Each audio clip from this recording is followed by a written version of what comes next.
we see that in a lot of sports communities, a lot of product communities, and I think that companies that are doing that well, they really benefit from that. It's like a new type of mm, division within an organization. Like, for example, if organization has customer service, it has the tech team, it has a product development team, it has executive team, and so on. And then you have this like community team, which is not necessarily customer service. It can be connected with, but it is like a new approach to an organization's success story. Don't you see it that way? And if so, in which industries you've seen these community strategy to be successful in? As you mentioned, sports, I think, and would like to hear more on that. Yeah, no, I mentioned the sport just like an inspiration for facilitation, but yeah, absolutely. I believe that it's like a win-win situation when the organization, because without customers, you're not gonna have like the product, or like you're not gonna scale up whatever you're doing, or you cannot think about like the new product or like new features for your product or your service.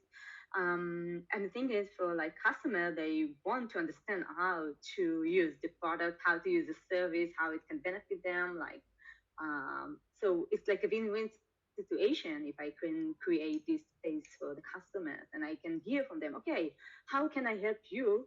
And how I can motivate you in order. I mean, it's okay. They know, like everyone that is passed from, like I really love the Lego example. So I don't know, but for me, it was like one of my favorite childhood games. I love to build stuff and etc. So and I think a lot of people in the world are loving it, right? So that's why it's such a successful game. So Lego has a community where people can apply, and like they can suggest like the next Lego products, like the next Lego games, and like building it from scratch. And once in a year, Lego choose like from the everything, like all the how do you say that, like all the not of it, like Lego shoes, and the one that they're gonna actually develop. So I think that's great, right? Because I mean, having a company develop my idea and turning it into reality is like a great way to engage me as a customer. But it's like give me a value because like I enjoy it, right? So that's why like I'm doing it initially. So it's like a win-win situation. Absolutely, yes, totally see it. And then the difficult question now: what if the companies don't want their customers to really choose what the company is doing? What if their What if the customers? company doesn't really want to let their customers choose what they're creating, what they're focusing on, what's their next product? Well, yeah. I mean, it's okay. I mean, you need to like when you develop the community strategy Mm-hmm. and like ideas how to engage your members. So you need to take in account everything, but that's the part of it. Like, um, it's over. I think when we talk about like this type of communities, it's always about the balance of okay, like I need to I have some idea of what the community is about and how I want to develop it. But eventually, like again, without the members, there's not going to be a community. So I need to listen to them to what they actually want or what they actually need. And if a company doesn't want them to suggest, so they can say, listen, we're sorry, but we cannot develop it right now because we don't have the resources, we don't have it like on our focus. So I think it's about like being transparent Yeah. and like communicate it well. I mean, like if you have to close down the community or like to cut some resources, you just like need to communicate it. But it's all about the communication because again, it's about relationships. It's about Mm-hmm. building the relationship with the customer. So like great companies that are successful, they have great relationship with the customers. And community is the same. It's about like, but it's a different way of creating this relationship. Absolutely. No, I get it. That's true. Okay.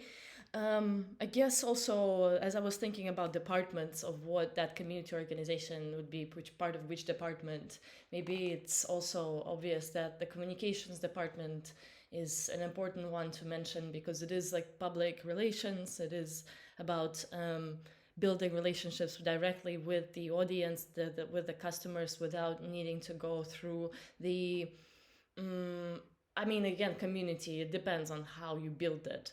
But for me, the most important aspect of it is still physical meetings, connections, touching the product, feeling each other, knowing each other, as opposed to just digital social network type of environments where there's more of, hey, look at us, we're a company, we're doing that, versus hey, who are you, who are you, each individual is an individual rather than an organization.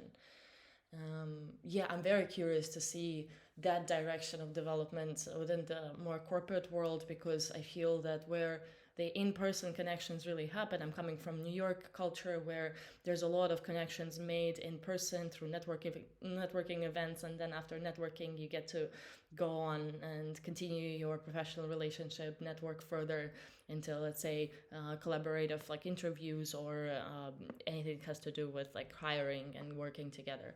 So what am I doing with this? What I'm trying to say is that what do you feel are the most valuable tools? I mean, like technology tools, but also organizational tools to build a strong community, a strong network within an organization that includes the audiences and customers' voices. Without overwhelming customers with like new technologies to use or without trapping them inside of these social networks. Hmm. Yeah. So first, I think organization can operate in different kind of communities. So first, like internally, I mean, like if you're a big organization and you may have, for example, employees like in different branches in the world. So like what you can do to connect them together. I mean, again, you can connect all the engineers together, no matter where they are, and create them like unique experiences to help them do their job better, whether it's like learning about the next tools or like productivity, and even like, some celebrations or some like, just inspirational session. And you can also create them communities of hobbies. For example, like a lot of big organizations, they understand, that work is not everything and need also like to balance work and life. So, for example, you can create for them a community about books, like a book club, and provide them the resources, and most of the time it comes from the employees themselves. Okay, and the companies just need to listen and say, oh yeah, we can give you like a room with yoga mattresses, so you can start your work day with yoga, or like do yoga at the end of the day. So it's really about like being creative on what your employees need and how they spend their time, and also understand that not all the employees are the same. Mm-hmm. So you talked about like the in-person and the online experience, or like not everyone want to come to like in-person parties, maybe because they, I don't know, they have a kid that they need to take care of like during the evenings, or maybe they just like don't have the time, I don't know. So like you need to provide them like different experiences. Mm-hmm.